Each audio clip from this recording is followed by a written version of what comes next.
నమస్తే నా వార్తకు స్వాగతం. విజయవాడ ఇందిరాగాంధీ మున్సిపల్ స్టేడియంలో 75వ గణతంత్ర దినోత్సవ వేడుకలు ఘనంగా జరిగాయి. జాతీయ పతాకాన్ని గవర్నర్ అబ్దుల్ నజీర్ ఆవిష్కరించారు. వేడుకలకు సీఎం జగన్ దంపతులు హాజరయ్యారు. ప్రజలందరికీ గణతంత్ర దినోత్సవ శుభాకాంక్షలు తెలిపారు గవర్నర్ నజీర్. రాష్ట్ర అభివృద్ధి కోసం ఐకమత్యంగా కలిసి పనిచేయాలని పిలుపునిచ్చారు.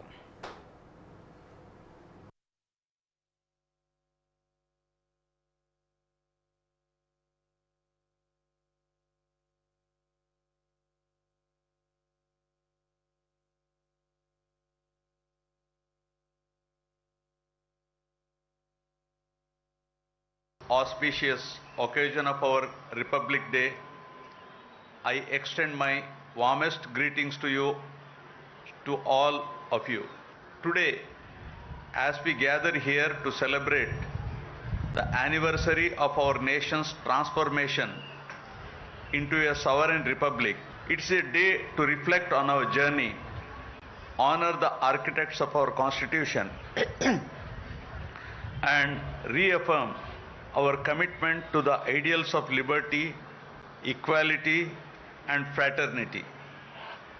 Let us commence this celebration with a sense of pride in our achievements and with an unwavering belief in the bright future that lies ahead of us.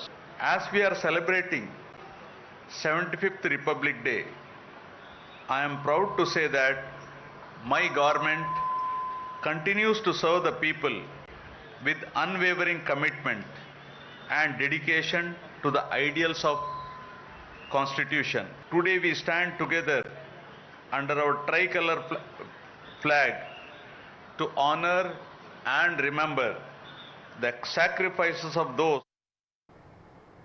మంగళగిరిలోని జనసేన కేంద్ర కార్యాలయంలో గణతంత్ర వేడుకలు ఘనంగా నిర్వహించారు.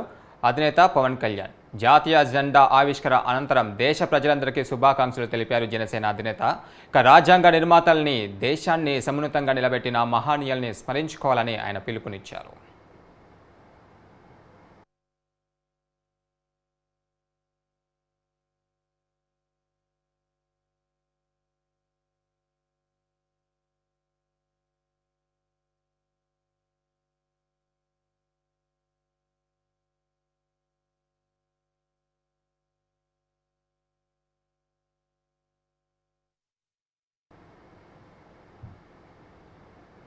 అంబేద్కర్ అన్ని వర్గాల వారి కోసం రాజ్యాంగం రూపొందించానన్నారు ఏపీపీసీసీ అధ్యక్షురాలు వైఎస్ షర్మిల. కేంద్రంలో బీజేపీ, ఏపీలో రాష్ట్ర ప్రభుత్వం పేదల జీవితాలతో ఆటాడుకుంటున్నాయని మండిపడ్డారు. అంబేద్కర్ భారీ విగ్రహాలు పెడితే పేదల ఆకలి తీరుతుందన్నారు. అంబేద్కర్ గురించి గొప్పగా చెప్పడం కాదని, ఆయన ఆశయాలను గొప్పగా అమలు చేయాలని హితవు పలికారు. ఎస్సీ ఎస్టీ నిధుల దారి మళ్లించి సొంత అవసరాలకు వాడుకున్నారని ఆరోపించారు. దళితులపైన కపట ప్రేమ చూపేవారికి తగిన బుద్ధి చెప్పాలని షర్మిల కోరారు. దళితులపైన దాడులు పెరిగాయని ఆందోళన వ్యక్తం చేశారు. ఎదిరిస్తే గుండె గీసి అవమానపరిచారని విమర్శించారు. దారుణంగా కొట్టి డోర్ చంపి డెలివరీ చేసిన వారిని పక్కన పెట్టుకున్నారని ఆగ్రహం వ్యక్తం చేశారు. అన్ని వర్గాలను అందరినీ సమానంగా చూసి అందరినీ సమానంగా గౌరవించడమే కాకుండా బడుగు బలహీన వర్గాల ప్రోత్సాహం కోసం చేయాల్సిన కృషి ప్రభుత్వాలు చేయాలి. కానీ ఇటీవల కాలంలో నియంతల్లా మారిన రీజనల్ పార్టీ ప్రభుత్వాలు ఇవి అమల్లో పెట్టడం లేదు అన్నది స్పష్టంగా కనిపిస్తుంది. అంబేద్కర్ గారు దళితుల కోసం ఎంతగానో పోరాటాలు చేశారు. కానీ ఈరోజు అట్టడుగున ఉన్న ఆ బడుగు బలహీన వర్గాలకు న్యాయం జరగడం లేదు. ప్రభుత్వాలేమో పెద్ద పెద్ద స్టాచ్యూలు పెడుతున్నాయి, స్టాచ్యూ ఆఫ్ సోషల్ జస్టిస్ అంటున్నారు. కానీ నిజానికి చూస్తే సోషల్ జస్టిస్ సమాజంలో ఉందా అంటే లేదనే చెప్పాల్సి ఉంది. గత 5 సంవత్సరాలుగా దళితుల మీద జరుగుతున్న దాడులు 100% పెరిగాయి. మరి దీనికి ప్రభుత్వం సమాధానం చెప్పాలి. దళితుల మీద జరుగుతున్న ఈ దాడులు ఎంత ఘోరంగా ఉన్నాయంటే ఎవరైనా ప్రశ్నిస్తే వాళ్ళని సవాలుగా చేసి డోర్ డెలివరీ చేసేంతగా అంత ఘోరంగా ఉన్నాయి. ఇంకెవరైనా ప్రశ్నిస్తే వాళ్ళ మీద కేసులు పెట్టడం, జైలుకి తీసుకెళ్లి వాళ్ళని జైల్లో పెట్టడం, వాళ్ళని గుండు గుటాయించిన ఎస్సీ ఎస్టీ సప్లాన్ నిధులు కూడా వాళ్ళ కోసం వాడటం జరగటం లేదు. మొత్తం అన్ని డైవర్ట్ చేస్తున్నారు, ఇష్టారాజ్యంగా పరిపాలన చేస్తున్నారు. ఇవన్నీ ఆగాలి. దళితులకే కాదు ప్రతి వర్గానికి చెందాల్సిన గౌరవం వారికి చెందాలి. ఇవన్నీ సాధ్యం కావాలి. రాష్ట్ర ప్రజలందరికీ విన్నవించుకుంటున్నాం. కాంగ్రెస్ పార్టీ తరఫున ఈ 75వ గణతంత్ర దినోత్సవం సందర్భంగా ఆంధ్ర రాష్ట్ర ప్రజలందరూ కూడా మన జాతీయ జెండా సాక్షిగా ఒక ప్రమాణము చేయాలి.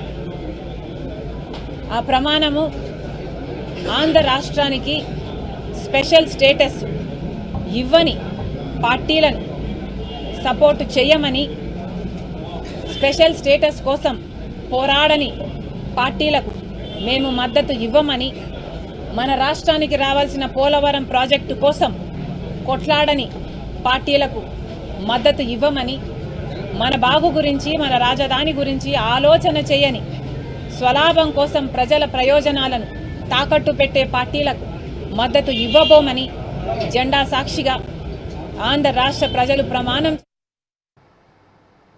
రాష్ట్ర ప్రభుత్వ పరిపాలనలో రాజ్యాంగ స్ఫూర్తి లేదని, సమాజ స్థాపన భావన కనిపించడం లేదని మండిపడ్డారు ఏపీ బీజేపీ చీఫ్ పురంధేశ్వరి.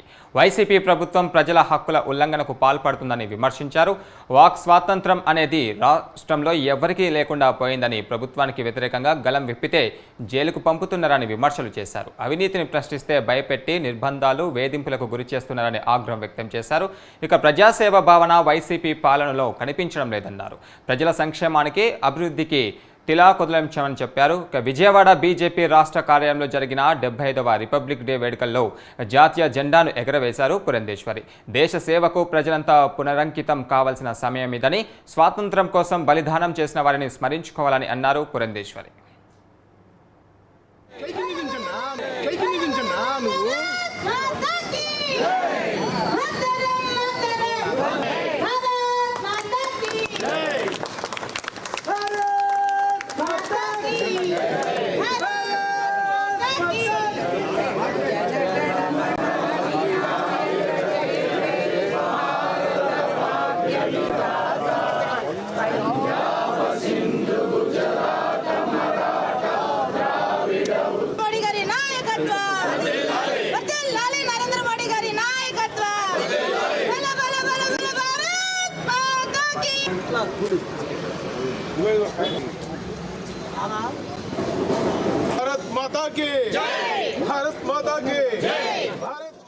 భారతీయులందరికీ గణతంత్ర దినోత్సవ శుభాకాంక్షలు తెలియజేస్తున్నాను.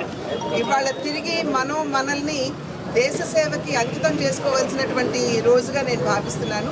పునరంకితం కావాల్సినటువంటి ఆవశ్యకత చాలా ఉన్నది అని చెప్పి ప్రజలందరూ కూడా గుర్తించాలి. భారతీయ జనతా పార్టీ నాయకత్వంలో ఉన్న కేంద్ర ప్రభుత్వం ప్రవేశపెట్టినటువంటి పథకాలు కావచ్చు, చేపట్టినటువంటి కార్యక్రమాలు కావచ్చు, అవన్నీ చూసినట్లయితే సమాజంలో అందరికీ న్యాయం చేయాలి అనేటువంటి భావన మనకి స్పష్టంగా కనబడుతుంది. దానికి విరుద్ధంగా ఇవాళ రాష్ట్రంలో ఉన్నటువంటి పరిస్థితుల్ని కనుక చూసినట్లయితే మనకి ఆ రాజ్యాంగ స్ఫూర్తి ఏదైతే ఉందో, సమసమాజ స్థాపన అని చెప్పి మనం అంటున్నాము, కానీ రాష్ట్రంలో ఏ వర్గం వారికి కూడా న్యాయం చేయనటువంటి పరిస్థితిని ఇవాళ మనం రాష్ట్రం చూస్తున్నాం. వాక్ స్వాతంత్రం ఇవాళ మన రాజ్యాంగం మనకి ఇచ్చినా కూడా ఇవాళ ఎవరైనా సరే ప్రభుత్వం తప్పు చేస్తుంది అని గళం విప్పినట్లయితే, విధాన లోపాలను ఎత్తి చూపినట్లయితే, రాష్ట్రంలో జరుగుతున్నటువంటి అవినీతి మీద గళం విప్పినట్లయితే వెంటనే వారి మీద కేసులు పెట్టి వారిని జైళ్ళకి పంపించి ఇబ్బంది పెట్టేటువంటి పరిస్థితిని మనం రాష్ట్రంలో చూస్తున్నాం. అదేవిధంగా ప్రజలు for the people, by the people, of the people అని అంటారు. అంటే ఏ ప్రభుత్వం అయినా సరే ప్రజా సేవకి అంకితం అవ్వాలి అని చెప్పి మన రాజ్యాంగం తెలుపుతుంది. కానీ రాష్ట్రంలో కనుక పరిస్థితులు చూసినట్లయితే ప్రజల సంక్షేమాన్ని విస్మరిస్తూ, అదేవిధంగా రాష్ట్ర అభివృద్ధికి తిలోదకాలు ఇస్తూ ఇవాళ కేవలం తన జేబులు, తన అశ్వదీయుల జేబులు ఏ విధంగా నింపాలా అనేటువంటి ఆలోచన తప్పించి రాష్ట్రానికి న్యాయం చేయాలి అనేటువంటి భావన మనకి సంపూర్ణంగా ఇక్కడ కనపడినటువంటి నేపథ్యం కనుక ఖచ్చితంగా ఇది రాజ్యాంగ స్ఫూర్తికి విరుద్ధం అని చెప్పి భారతీయ జనతా. ఎవరో తనకు కితాబు ఇస్తే తన విలువ ఎక్కువ కాదని, అలాగే కితాబు ఇవ్వకపోతే తన విలువ తక్కువ కాదన్నారు ఏపీపీసీసీ చీఫ్ షర్మిల. తాను వైఎస్ఆర్ రక్తం పంచుకు పుట్టానన్నారు. రాజశేఖర రెడ్డి వైఎస్ రాజశేఖర రెడ్డి అయినప్పుడు ఆయన బిడ్డ వైఎస్ షర్మిల రెడ్డి కాకుండా ఎలా పోతుందన్నారు. మనవడు రాజారెడ్డికి ఆ పేరు పెట్టింది వైఎస్ఆర్ అని తెలిపారు. నిజం ఎప్పుడు నిలకడగా తెలుస్తుందన్నారు. వైఎస్ఆర్ ఆశయాల కోసమే తాను కాంగ్రెస్లో చేరానన్నారు. తనకు తానుగా ఎప్పుడూ పాదయాత్ర చేయలేదన్నారు షర్మిల. తాము అక్రమ సంపాదనకి స్కెచ్ వేశామని చెప్తున్నారని, జగన్ రెడ్డి అధికారంలోకి వచ్చిన తర్వాత కేవలం ఒక్కసారి మాత్రమే కలిశానని వెల్లడించారు. ఇక తప్పుడు నిందలు వేయాలని చూస్తే తన పైన దేవుడు ఉన్నాడని, జగన్ ముఖ్యమంత్రి కావాలని నిస్వార్థంగా కోరుకున్నారని తెలిపారు. దమ్ముంటే ఇది నిజమో కాదో అమ్మ విజయమ్మతో చెప్పండించండి సవాల్ విసిరారు. కితాబిస్తే నా విలువ ఎక్కువ కాదు, ఎవరో నాకు కితాబు ఇవ్వకపోతే నా విలువ తక్కువ కాదు. నేను రాజశేఖర రెడ్డి రక్తం. రాజశేఖర రెడ్డి గారు వైఎస్ రాజశేఖర రెడ్డి గారు అయినప్పుడు ఆయన బిడ్డ వైఎస్ షర్మిలారెడ్డి కాకుండా ఎలా పోతుంది? ఆయన మనవడు రాజశేఖర రెడ్డి గారు మరీ ముఖ్యంగా కోరుకొని మా నాన్న పేరు పెట్టుకుంటాను అని వైఎస్ రాజారెడ్డి అని పేరు పెడితే ఆ మనవడికి ఆ పేరు కాకుండా ఎలా పోతుంది? ఎవరు ఎన్నైనా మాట్లాడచ్చు వాళ్ళ స్వార్థం కోసం, కానీ నిజం ఎప్పటికీ నిలకడగానే నిలుస్తుంది. నేను రాజశేఖర రెడ్డి గారి రక్తాన్ని, ఆయన ఆశయాలను కాపాడటం కోసమే ఈరోజు కాంగ్రెస్ పార్టీలో ఇంత గట్టిగా ఆంధ్ర రాష్ట్రానికి వచ్చి పోరాటం చేస్తున్నా. మీరు ఎన్నైనా మాట్లాడచ్చు. ఈరోజు పొద్దున చాలా దగ్గరి మనుషులు కూడా చాలా విచిత్రమైన, చాలా బాధ కలిగించే కామెంట్స్ చేశారు.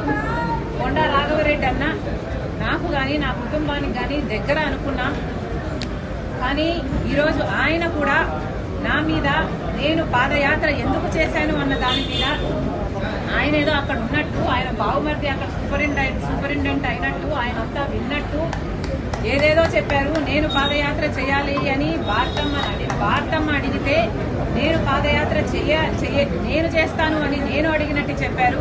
అన్నా కొండ అన్న, మీ సూపరింటెండెంట్ చేత వచ్చి ఆయన ఈ మాట చెప్పించగలరా? మీరు మీ దేవుని మీద, మీ బిడ్డల మీద ప్రమాణం చేసి జరిగింది ఇది అని ప్రమాణం చేయగలరా మీడియా ముందర? నేను ప్రమాణం చేయగలను జరిగింది అది కాదు అని. నేను పాదయాత్ర చేస్తాను అని నేను ఎప్పుడూ అడగలేదు. నన్ను కోరితే నేను ఒబ్లైజ్ చేశాను తప్పితే ఇది నిజం కాదు అని నేను నా బిడ్డల మీద, నా దేవుని మీద ప్రమాణం చేసి చెప్పగలను. ఇదే స్థాయిలో మీరు చెప్పగలరా? నేను నా భర్త పోయి అక్రమంగా డబ్బులు సంపాదించుకోవాలి అన్న ఉద్దేశంతో మేము జగన్ రెడ్డి దగ్గరికి వెళ్ళి మేము అడిగినట్టుగా మీరు చెప్తున్నారు. మీరు అక్కడ ఉన్నారా? మీరు అది ప్రూవ్ చేయగలరా? కనీసం నేను విజయవాడకు ఆ ప్రమాణ స్వీకారం రోజు తర్వాత ఒక్కసారి ప్రైవేట్ అఫైర్స్ విషయంగా పోవడం తప్పితే, అది కూడా విజయమ్మ గారితో సహా నా భర్తతో కాదు పోవడం తప్పితే, మొన్న పెళ్లి కార్డు ఇచ్చేంత వరకు నేను ఎప్పుడూ పోలేదు. పోనీ నేను వెళ్ళానని మీరు ప్రూవ్ చేయండి, మీ మాట నిజం అనిపించుకుందాం. ఎందుకన్నా దేవుడు చూస్తున్నాడు. మీరు నిజాలు నిక్కచ్చిగా చెప్పేట్టుకుంటే మీ విలువ పెరుగుతుంది. కానీ ఒక ఆడపిల్ల మీద అబాండాలు ఇలా వేస్తే, రాజశేఖర రెడ్డి బిడ్డ మీద మీరు అబాండాలు వేస్తే ప్రజలు గమనిస్తున్నారు. దయచేసి ఇలాంటివి చేయకండి. నాకు నేనుగా నిస్వార్థంగా పాదయాత్ర చేశా. నిస్వార్థంగా జగన్మోహన్ రెడ్డి గారు ముఖ్యమంత్రి కావాలని కోరుకున్నా. ముఖ్యమంత్రి అయినాక నాకు ఈ పని కావాలని కానీ, నాకు ఈ పదవి కావాలని కానీ నేను ఏ రోజు కోరిన దాన్ని కాదు. దీనికి సాక్ష్యం మా అమ్మే. ఈ విషయాలన్నీ అమ్మకు తెలుసు. మీకు దమ్ముంటే అమ్మ చేత చెప్పించండి. ఏలూరు జిల్లా కాంగ్రెస్ పార్టీ కార్యకర్తల విస్తృత స్థాయి సమావేశంలో మరోసారి సీఎం జగన్ పై తీవ్ర విమర్శలు చేశారు కాంగ్రెస్ పీసీసీ అధ్యక్షురాలు వైఎస్ షర్మిల. 8 లక్షల కోట్లు అప్పు తెచ్చిన జగన్ ఎక్కడ అభివృద్ధి చేయలేదన్నారు. అన్ని కోట్లు అప్పు తెచ్చి కనీసం రాజధాని నిర్మించారా అని ప్రశ్నించారు. జగన్ ప్రతిపక్షంలో ఉన్నప్పుడు స్పెషల్ స్టేటస్ పాట పాడారని, సీఎం అయ్యాక కనీసం స్పెషల్ స్టేటస్ ఊసేలేదన్నారు అని ఎద్దేవా చేశారు. స్పెషల్ స్టేటస్ రావాలన్నా, పోలవరం ప్రాజెక్టు రాజధాని నిర్మాణం కావాలన్నా కాంగ్రెస్ పార్టీ అధికారంలోకి రావాలన్నారు షర్మిల.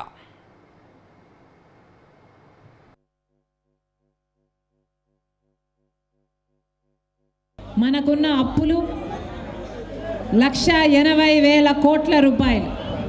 ఆ తర్వాత చంద్రబాబు గారు 5 సంవత్సరాలు ముఖ్యమంత్రిగా ఉన్నారు. 5 సంవత్సరాలలో తెలుగుదేశం పార్టీ అధికారంలో ఉంటే చంద్రబాబు గారు చేసిన అప్పులు ఇంకొక 1,80,000 కోట్ల రూపాయలు, అంటే 3,60,000 కోట్ల రూపాయలు. గత 5 సంవత్సరాలుగా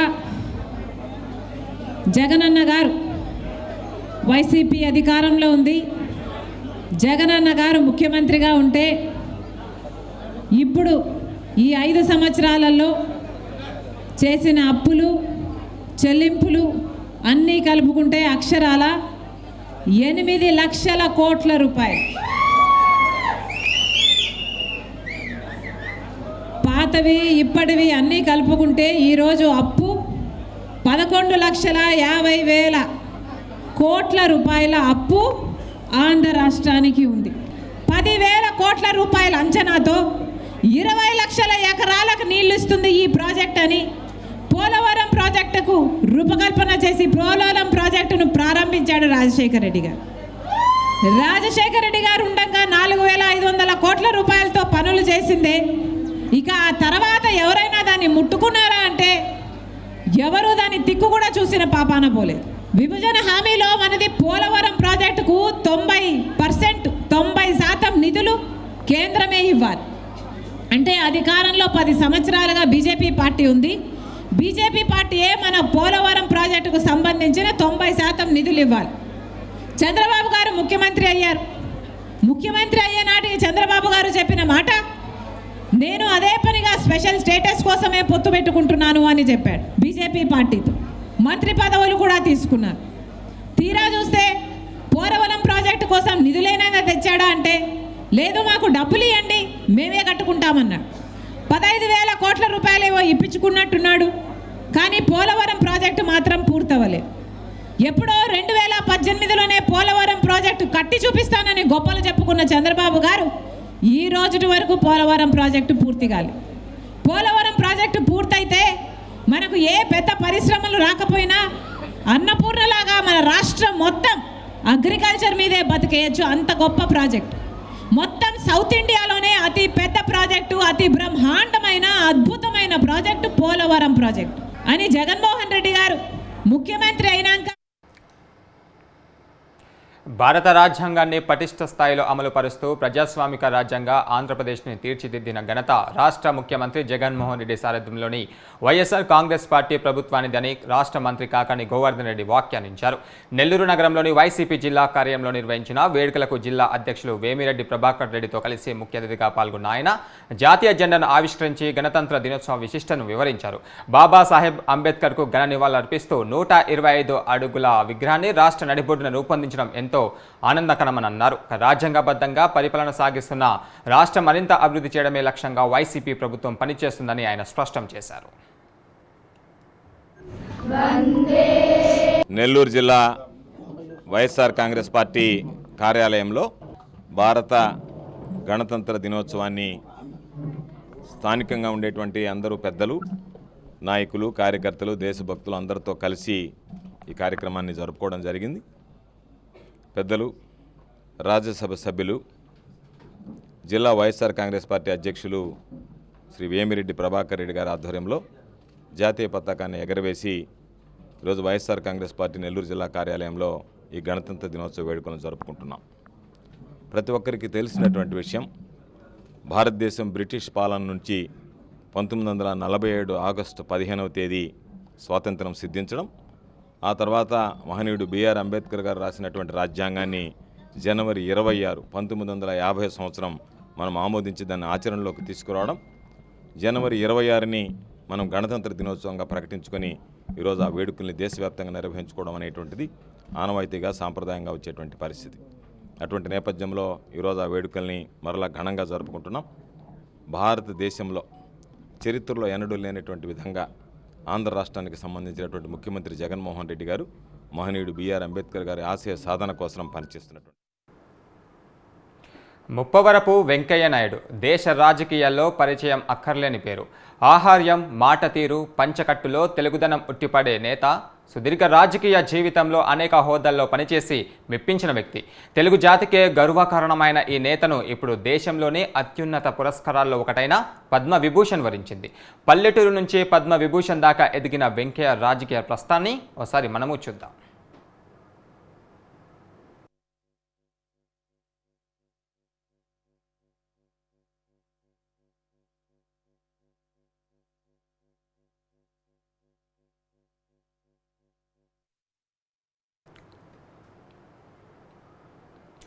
ఆంధ్రప్రదేశ్లోని నెల్లూరు జిల్లాలో చవటపాలెంలో అనే చిన్న కుగ్రామంలో రంగయ్య నాయుడు రమణమ్మ దంపతులకు 1949 జూలై 1న వెంకయ్య నాయుడు జన్మించారు.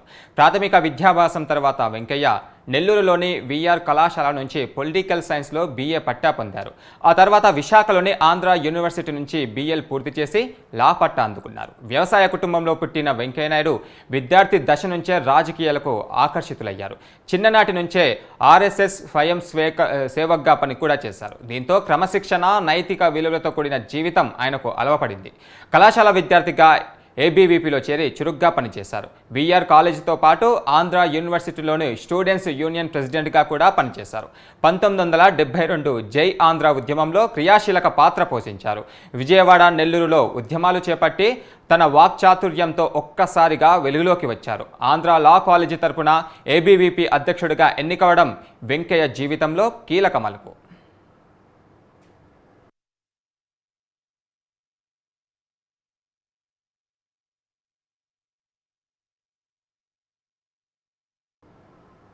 ఇక 1977లో ఇందిరాగాంధీ హయాంలో ఎమర్జెన్సీ సమయంలో జరిగిన ఆందోళనలో పాల్గొన్న వెంకయ్య జైలుకు కూడా వెళ్లారు. 1978లో జరిగిన సాధారణ ఎన్నికల్లో ఉదయగిరి నుంచి పోటీ చేసి బీజేపీ అభ్యర్థిగా అసెంబ్లీకి ఎన్నికయ్యారు. అప్పట్లో దేశమంతా ఇందిరాగాంధీ హవా ఉన్న ఉదయగిరిలో మాత్రం వెంకయ్యనే విజయం వరించింది. స్వయంగా ఇందిరాగాంధీతో ప్రచారానికి దిగిన ఆయన్ను ఓడించలేకపోయారు. ఆ విధంగా ఆయన తొలిసారిగా ఏపీ అసెంబ్లీలో అడుగుపెట్టారు. 1983 ఎన్నికల్లో రాష్ట్రమంతా టీడీపీ గాలి వీచినా ఉదయగిరిలో మాత్రం వెంకయ్య నాయుడే గెలిచారు. రెండవసారి ఎమ్మెల్యేగా గెలిచిన వెంకయ్య ఆంధ్రప్రదేశ్లో బీజేపీకి పెద్ద దిక్కుగా అవతరించాడు. ఆ తర్వాత జాతీయ రాజకీయాల్లో అడుగుపెట్టారు. పార్టీలో అనేక కీలక పదవుల్లో ఆయన్ను ఏరికోరి వరించాయి. 1996 నుంచి 2000 వరకు బీజేపీ జాతీయ అధికార ప్రతినిధిగా పనిచేశారు. ఇక 1999లో కర్ణాటక నుంచి రాజ్యసభకు ఎంపికయ్యారు. పలు పార్లమెంటరీ బోర్డుల్లో సభ్యుడిగా, అధ్యక్షుడిగా కూడా పనిచేశారు.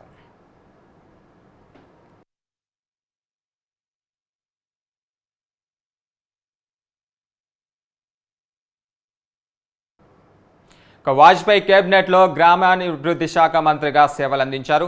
2002 జూలై బీజేపీ జాతీయ అధ్యక్షుడిగా ఎంపికై 2004 చివరి వరకు ఆ పదవిలో కొనసాగారు. ఆ తర్వాత 2010లోనూ వరుసగా రాజ్యసభ ఎంపీగా ఎన్నికయ్యారు. దక్షిణాది రాష్ట్రాల్లో పార్టీకి పెద్ద దిక్కుగా మారారు. అలాగే కాకుండా ఇంగ్లీష్, హిందీ భాషలపైన వెంకయ్య నాయుడికి మంచి పట్టు ఉండడం ఆయన రాజకీయాల్లో ఉన్నత శిఖరాలను అధిరోహించడానికి ఎంతగానో తోడ్పడింది. 2014లో మోదీ కేబినెట్లో సమాచార ప్రసారాల శాఖతో పాటు పట్టణాభివృద్ధి శాఖ మంత్రిగా సేవలందించారు. రాజకీయాల్లో ఎంత బిజీగా ఉన్నప్పటికీ వెంకయ్య సామాజిక కార్యక్రమాలతోనూ చురుగ్గా పాల్గొంటారు. స్వర్ణ భారతి ట్రస్ట్ ద్వారా తెలుగు రాష్ట్రాల్లో పలు సేవా కార్యక్రమాలు నిర్వహిస్తున్నారు. వెంకయ్యకు భార్య ఉషతో పాటు కుమారుడు హర్ష, కూతురు దీప కూడా ఉన్నారు. స్వర్ణ భారతి ట్రస్ట్ వ్యవహారాలను దీపనే చూసుకుంటున్నారు.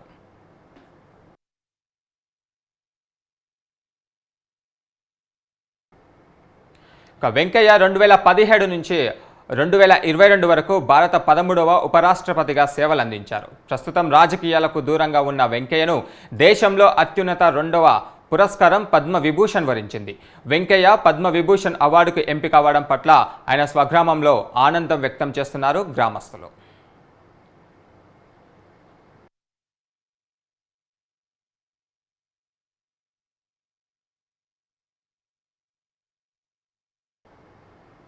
ప్రజా సంక్షేమమే పరవాదిగా ఆంధ్ర రాష్ట్రంలో సుపరిపాలన కొనసాగిస్తుందని నెల్లూరు కలెక్టర్ హరినారాయణన్ అన్నారు. 75వ గణతంత్ర దినోత్సవాన్ని పురస్కరించుకొని నెల్లూరు నగరంలోని పోలీస్ గ్రౌండ్లో నిర్వహించిన వేడుకల్లో ముఖ్య అతిథిగా పాల్గొన్నారు. పోలీస్ గౌరవ వందనాన్ని స్వీకరించి జిల్లా ఎస్పీ తిరుమలేశ్వర్ రెడ్డితో కలిసి జాతీయ పతాకాన్ని ఆవిష్కరించారు. అనంతరం విధులలో విశిష్ట సేవలను అందించిన జిల్లాలోని వివిధ శాఖల అధికారులకు, సిబ్బందికి అవార్డులను అందజేశారు. ఇక రాష్ట్ర అభివృద్ధికి, ప్రజా అభ్యున్నతికి ప్రభుత్వం చేపడుతున్న వివిధ సేవలను వివరించారు. ఎన్నడూ లేని రీతిలో అనేక కార్యక్రమాలను శాశ్వత ప్రతిపాదికన చేపట్టడం జరిగిందని వివరించారు.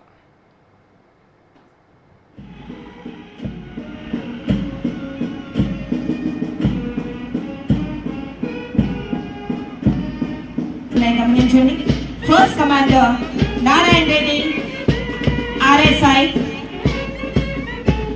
First.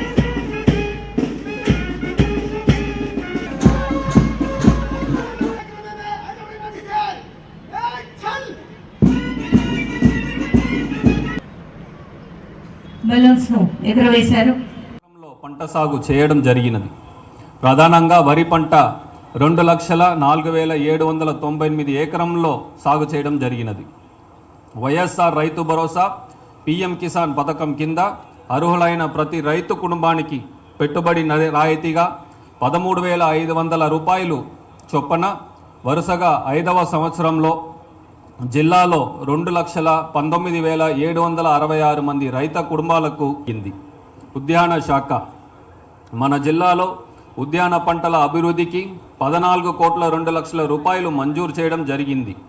మరియు మిగ్జామ్ తుఫాను కారణంగా 932 హెక్టార్లో పంట నష్టం జరిగిన 3,822 ఉద్యాన రైతుల పెట్టుబడి రాయితీ కింద 2,33,00,000 రూపాయలు రైతు ఖాతాల్లో జమ చేయటకు ప్రతిపాదించడం అయినది.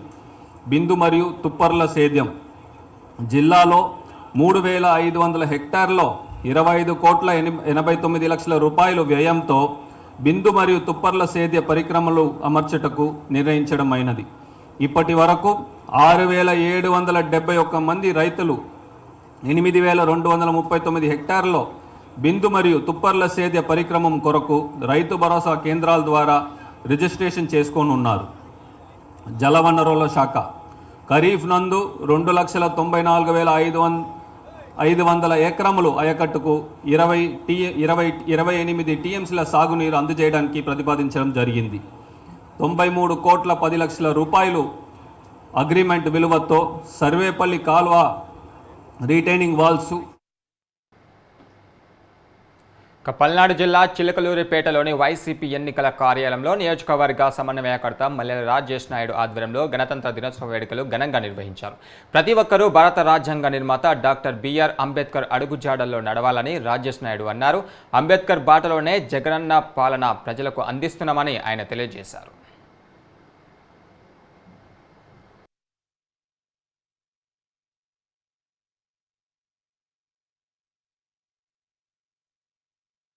ఈరోజు డాక్టర్ బాబాసాహెబ్ అంబేద్కర్ గారు ఏదైతే ఇచ్చిన రాజ్యాంగంలో మరి బీసీలకైతేనేమి, మైనారిటీలకైతేనేమి, ఎస్సీలకైతేనేమి, ఎస్టీలకైతేనేమి ప్రతి ఒక్కరికి ఇచ్చిన పదవులను వారు చెప్పిన రాజ్యాంగంలో ఏదైతే వారు పొందుపరిచిన ఉన్నాయో వాటన్నింటినీ కూడా మించి పర్సంటేజీ కన్నా కూడా అత్యధికంగా మించి ప్రతి ఒక్కరికి న్యాయం చేస్తున్న పార్టీ ఏదైనా ఉంది అంటే వైఎస్ఆర్ కాంగ్రెస్ పార్టీ మాత్రమే. కనుక ఈ పార్టీని మనం గెలిపించుకొని ఇది పార్టీ కాదు, ఇది మన కుటుంబం. ఏదైనా పొరపాట్లు ఉన్నా, ఏదైనా వేరేది ఉన్నా కుటుంబంలో ఎలాగైతే మనం 4 గోడల మధ్య మనం ఒకటి మాట్లాడుకుంటామో, చర్చించుకుంటామో, అలాగే ఎలాగైతే ముందుకు సాగాలో అందరూ కూడా చర్చించుకొని ఇంకా ముందుకి వెళ్ళడానికి రేపు రాబోయే ఎన్నికల్లో మనం ప్రతిష్టాత్మకంగా మనం ఏదైతే చేయబోయే కార్యక్రమాలు అయితే ఉన్నాయో వాటిని మనం పూర్తి చేసి మనం ఏదైతే ఎన్నికల రోజుల వరకు మనం కష్టపడి మన ప్రీతమ నేతగా మనం ముందుగా పిలుచుకునే జగనన్న గారిని తిరిగి మళ్ళీ మనం ముఖ్యమంత్రిని చేసుకునే వరకు కూడా ఇక్కడ చిలకలూరుపేట నియోజకవర్గం కూడా గెలుపొందాలి.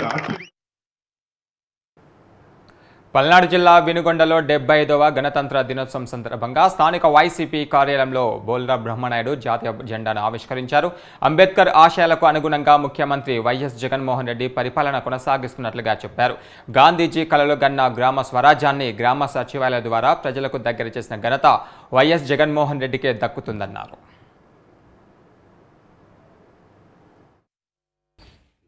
చాలా సంతోషించే దగ్గ రోజు, భారతదేశం మొత్తం కూడా గర్వించదగ్గ రోజు, భారతదేశం మొత్తం కూడా పండగ రోజు. ఈ పండగ రోజే ఈ గణతంత్ర వేడుకలు.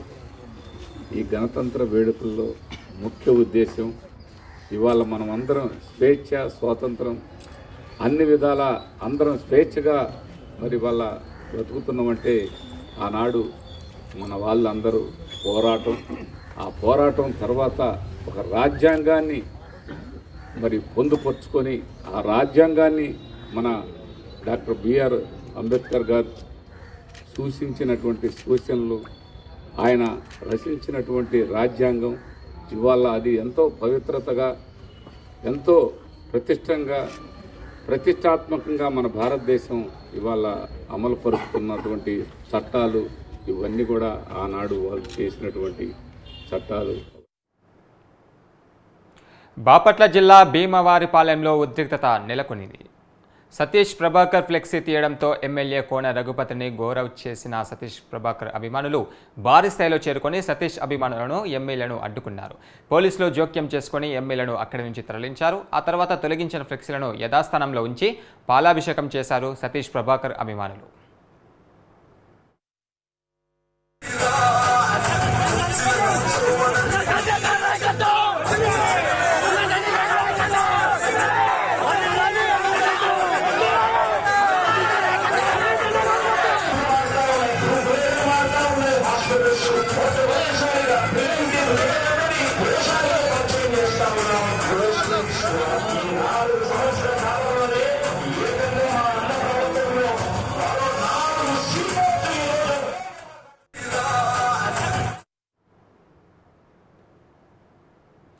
భారత రాజ్యాంగం పట్ల ప్రతి భారత పౌరుడు అవగాహన కలిగి ఉండాలని ట్రైనీ డీఎస్పీ హేమలత అన్నారు. 75వ గణతంత్ర దినోత్సవాన్ని పురస్కరించుకొని కోవూరు మండల అభివృద్ధి అధికారి కార్యాలయంలో నిర్వహించిన వేడుకల్లో ముఖ్య అతిథిగా ఆమె పాల్గొన్నారు. పోలీస్ గౌరవ వందనాన్ని స్వీకరించి జాతీయ జెండాను ఆవిష్కరించారు. అనంతరం గణతంత్ర దినోత్సవాన్ని విశిష్టతను, రాజ్యాంగ విధానాలను తెలియజేస్తూ విద్యార్థులకు అవగాహన కల్పించారు.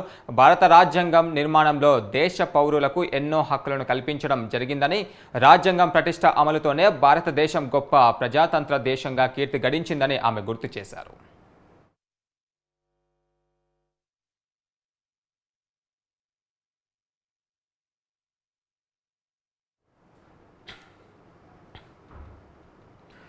ఎన్నికల వేళ అధికార వైసీపీకి గుంటూరు జిల్లాలో మరో షాక్ తగిలింది. యువనేత భరత్ రెడ్డి ఆ పార్టీకి రాజీనామా చేశారు.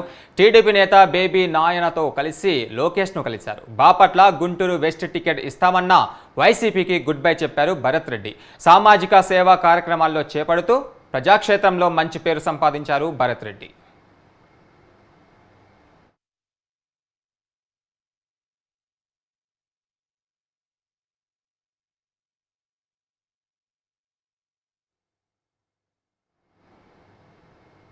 మంత్రి గుమ్మనూరు జయరాంకు వైసీపీ అధినాయకత్వం గట్టి షాక్ ఇచ్చింది.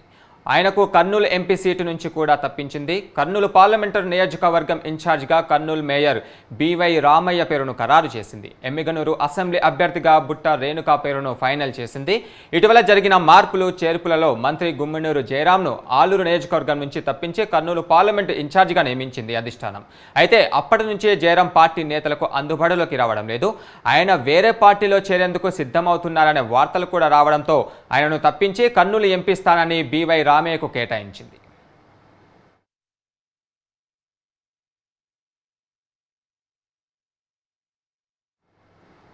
నవ్యాంధ్రప్రదేశ్ను వైసీపీ ప్రభుత్వం నాశనం చేసిందని మాజీ ఎమ్మెల్యే కొమ్మలపాటి శ్రీధర్ ఆరోపించారు. 56 కార్పొరేషన్లు ఏర్పాటు చేసి కార్యాలయంలో సరైన మౌలిక సదుపాయాలు కల్పించలేదని విమర్శించారు. ఇక బీసీలంతా ఏకమై చంద్రబాబును ఎన్నికల్లో గెలిపించాలని పల్నాడు జిల్లా క్రోసూరులో జయహో బీసీ కార్యక్రమంలో ఆయన పిలుపునిచ్చారు. చంద్రబాబు నాయుడు గారి యొక్క ఆలోచన ఒక్కసారి ఆలోచించుకోవాలి. ఈ రోజు చంద్రబాబు నాయుడు గారు తెలుగుదేశం పార్టీ ఒక అగ్నిగుండంగా మండుతుంది. దానికి తోడు పవన్ కళ్యాణ్ ఒక గాలిలాగా వచ్చాడు. ఈ రోజు సునామీ లాగా ఆంధ్రప్రదేశ్ లో ఇందాక మా పెద్ద ఆయన చెప్పాడు 160 సీట్లను కైవసం చేసుకుంటుందని. పెద్దల మాట సద్దన్న మూట అన్నట్టు తెలుగుదేశానికి మరి ఎప్పుడూ ఉన్న ఒక బీసీ సీనియర్ నాయకుడు చెప్పాడు అంటే అతని యొక్క అనుభవం. నేను ఒకటే చెప్తున్నాను, ఈ యొక్క కలకూరపాడులో కూడా ఈ క్రోసూరు మండలం, అచ్చెంపేట మండలం, అదేవిధంగా బెల్లంకొండ మండలం, అమరావతి మండలం, అన్ని మండలాల్లో ఉన్న కాకినాడ జిల్లా కిల్లంపూడిలో కాపు ఉద్యమ నాయకుడు మాజీ మంత్రి ముద్రగడ పద్మనాభంను తన అనుచరులతో మర్యాదపూర్వకంగా జనసేన పార్టీ జగ్గంపేట నియోజకవర్గ ఇన్ఛార్జి పాటంశెట్టి సూర్యచంద్ర కలిశారు. ఆయనతో ఆప్యాయంగా మాట్లాడి యోగక్షేమాలు అడిగినట్లుగా సూర్యచంద్ర తెలిపారు.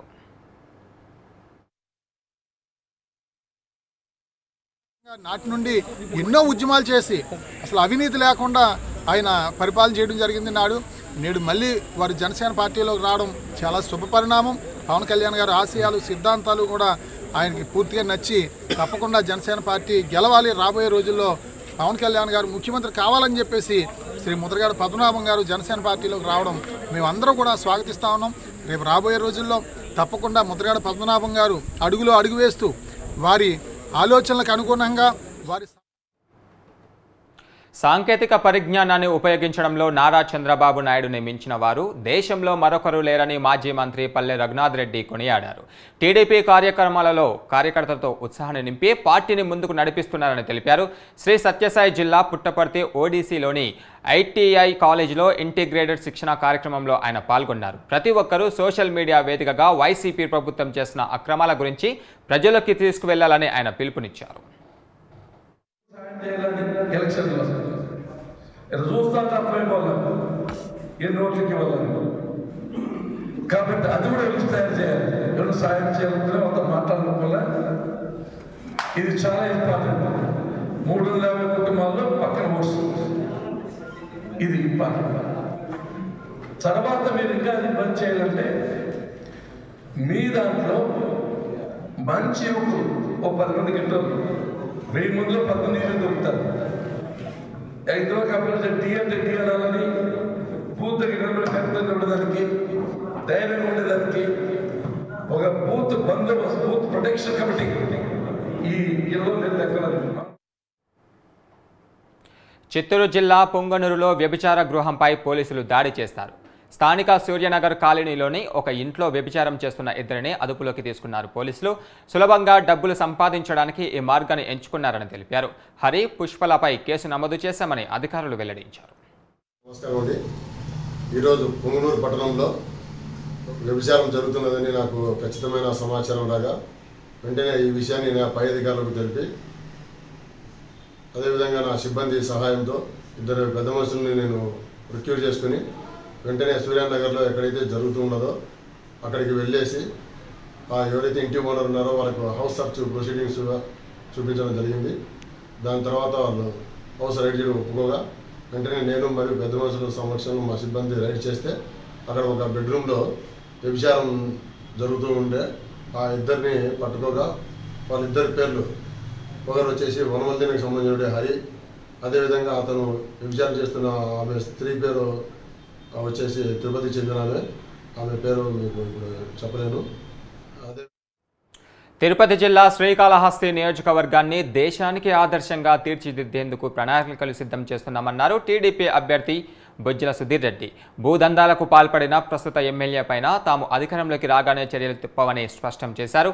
ఇదే అంశంపై పూర్తి వివరాలు మా ప్రతినిధి హరిబాబు అందిస్తారు.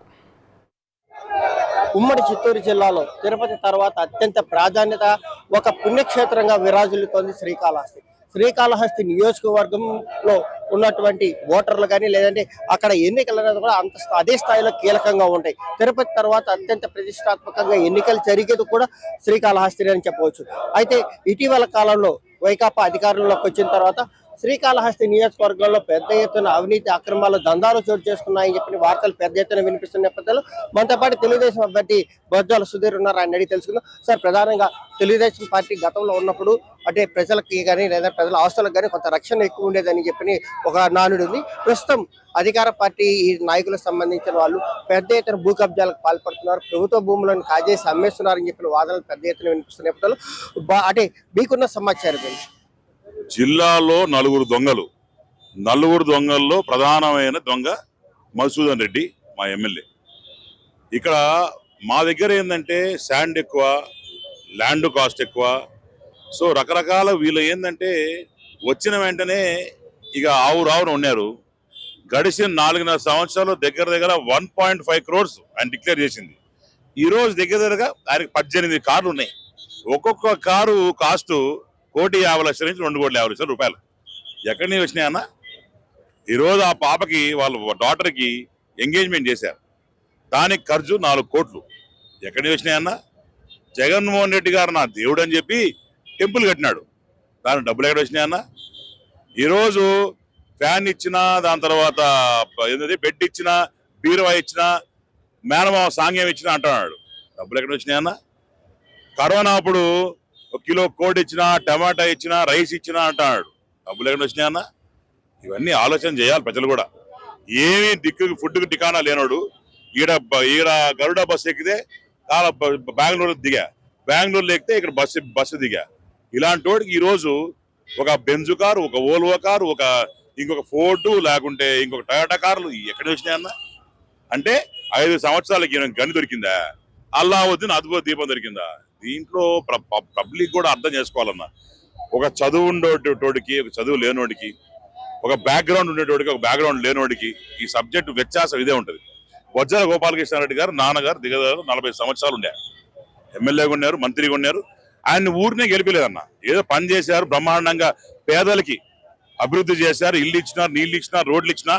ఇవన్నీ లెక్క చూసుకుంటే ఈరోజు ఆయన ఇచ్చిన ఇల్లులే, ఆయన వేసిన రోడ్లే, ఆయన ఇచ్చిన మున్సిపాలిటీలే, ఆయన ఇచ్చిన అప్పుడు ఆ టైంలో ఆ హయాంలో చేసిన టిట్కో ఇల్లే, మరి బ్రహ్మాండం చేసిన లోకేష్ గారు ఇచ్చిన ఆ రోజు ఎల్ఈడి లైట్లే.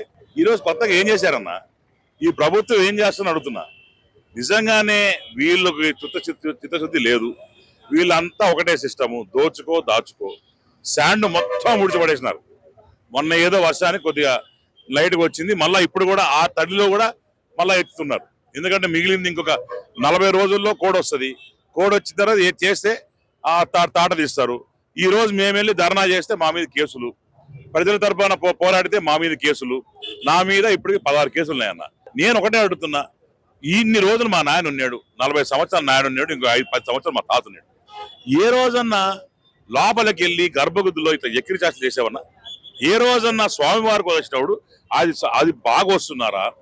దాంట్లో ఎక్కడన్నా ఇబ్బందులు ఉన్నాయా? నీళ్లు ఉన్నాయా? వాళ్ళ ఫుడ్ సరిగ్గా ఉందా? అంత దూరం నుంచి వచ్చారు, టాయిలెట్స్ బాగున్నాయా? శానిటేషన్ బాగుందా? బాగా ఆహ్లాదకరమైన వాతావరణం ఉందా? ఈ రకంగా ఆలోచించాలి. కానీ పిచ్చి పిచ్చి లుంగీలు వేసుకొని లోపల ఈ త్రిశూలాలు పెట్టుకొని ఏందన్నా ఈ బెక్కిరి చేష్టలు? అంబాడు రాంబాబు డాన్సులు ఏంది? ఈయన పిచ్చి చేష్టలు ఏంది? నిజంగా ఎక్కడ పోతున్నాం? ఇప్పుడు మేము చదువుకున్న వాళ్ళం, మాకే చూస్తుంటే మమ్మల్ని కూడా ఇట్లా అనుకుంటారేమో పాలిటిక్స్లో వస్తే. అసలు పాలిటిక్స్ అవసరమా? ఇదే నా రోత పాలిటిక్స్ అనే ఒక భావన మాలో ఒక యంగ్స్టర్స్ కూడా అనిపిస్తూ ఉంది. ఒక హుందాతనం లేదు, ఒక పద్ధతి లేదు, పాడు లేదు, సిగ్గు లేదు, శరం లేదు, మొత్తం వదిలేసి నాకు డబ్బే ముఖ్య ప్రధానం అని చెప్పి ఈరోజు చేసుకోవడం అనే దానికి ఎంత దౌర్భాగ్య పరిస్థితి అంటే నిజంగానే బాధేస్తుంది. అంటే రాబోయే ఎన్నికల్లో ప్రధానంగా మీరు ప్రజలకి ఏ హామీలు ఇవ్వబోతున్నారు? ఎలాంటి సమస్యల పరిష్కారానికి మీరు ముందుకొచ్చి చర్యలు చేపట్టబోతున్నారు? నేను ప్రధానంగా 4 హామీలు ఇవ్వబోతున్నా. నెంబర్ 1, స్కిట్ కాలేజ్ అనేది మూసారు. మా నాన్నకి పెట్ కాలేజ్ అది, శ్రీకాళహస్తి ఇన్స్టిట్యూట్ ఆఫ్ టెక్నాలజీ అని చెప్పి బ్రహ్మాండంగా వేలాది మంది ఇంజనీర్లు అయిన కాలేజ్, స్కిట్ కాలేజ్, దాన్ని మళ్ళా తెరిపిస్తాను. నేను ఇంటింటికి బొజ్జలానే కార్యక్రమం చేశాను. దాంట్లో 63,000 ఇల్లు తిరిగాం. నేను నా భార్య రిష్టారెడ్డి ఇద్దరం తిరిగిన తర్వాత మేము ఇంటికి వచ్చి మాట్లాడుకునేటప్పుడు 3 కామన్ పాయింట్ చూసామన్నా. ఒకటి, ఉండేదానికి ఇల్లు సరిగ్గా లేవు.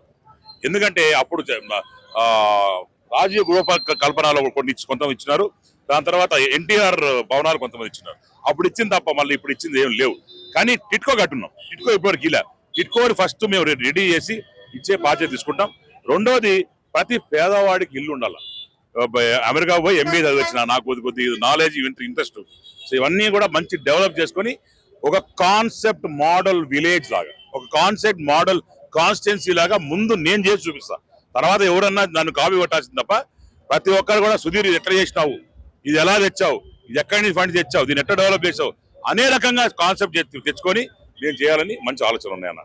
అయితే రాబోయే ఎన్నికల్లో మాత్రం ఎవరైతే అధికార పార్టీ నాయకులు దందాలకు పాల్పడ్డారో వాళ్ళందరికీ దగ్గర మొత్తం వసూలు చేసే పనితో పాటు నియోజకవర్గాన్ని పూర్తి స్థాయిలో అభివృద్ధి చేసి రాష్ట్రానికి ఒక రోల్ మోడల్ గా తయారు చేస్తున్నారు. దేశంలో ఎవరైనా సరే శ్రీకాళహస్తి నియోజకవర్గాన్ని రోల్ మోడల్ గా తీసుకొని అభివృద్ధి చేసుకునే దాన్ని కూడా పూర్తి స్థాయిలో తాను ప్రణాళికలు సిద్ధం చేసుకున్నట్టు కూడా సుధీర్ రెడ్డి చెప్తున్నారు. Over studio.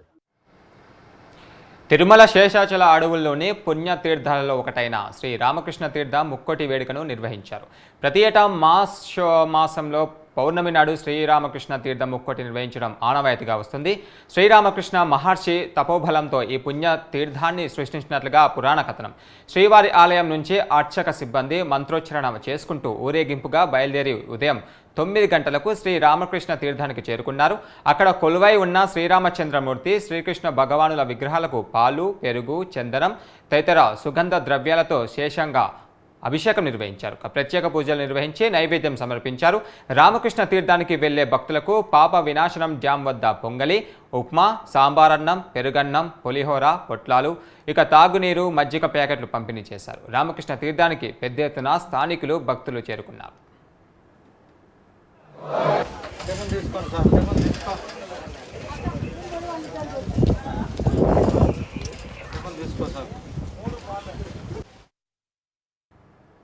కర్నూలు జిల్లా ఎమ్మిగనూరులో శ్రీ నీలకంఠేశ్వర స్వామి బ్రహ్మోత్సవాలు అట్టహాసంగా జరిగాయి. మొదటి రోజు స్వామి ఆలయం నుండి రామస్వామి దేవాలయం వరకు రథంపై స్వామివారిని ఊరేగించారు. స్వామివారిని దర్శించుకోవడానికి భక్తులు భారీ సంఖ్యలో తరలివచ్చారు.